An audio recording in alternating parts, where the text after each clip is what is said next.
নয়া রাজনৈতিক বন্দোবস্তের অঙ্গীকারে ন্যাশনাল সিটিজেন পার্টির আত্মপ্রকাশকাল। আহ্বায়ক হচ্ছেন নাহিদ ইসলাম, সদস্য সচিব আক্তার হোসেন।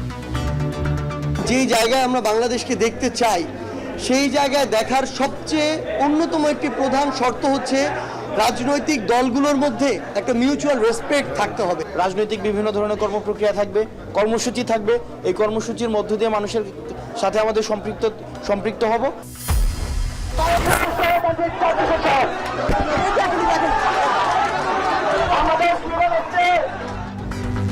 নতুন সংগঠন নিয়ে অনাকাঙ্ক্ষিত ঘটনায় গণতান্ত্রিক ছাত্র সংগঠনের দুঃখ প্রকাশ। রিফাত রশিদের পদত্যাগ, 2.5 বছরে সারা দেশে পূর্ণাঙ্গ কমিটি।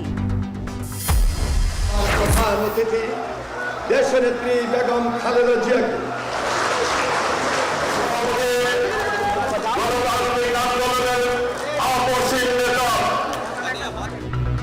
নির্বাচনে ঐক্যবদ্ধভাবে কাজ করার নির্দেশ খালেদা জিয়ার। নিরপেক্ষতা ধরে রাখতে সরকারকে সতর্ক থাকতে হবে। বর্ধিত সভায় তারেক রহমান।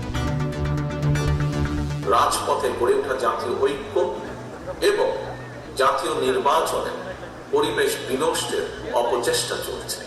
ইস্পাত কঠিন ঐক্যের মাধ্যমে জনগণকে সঙ্গে নিয়ে এবং চক্রান্তকে ব্যর্থ করে দিতে হবে।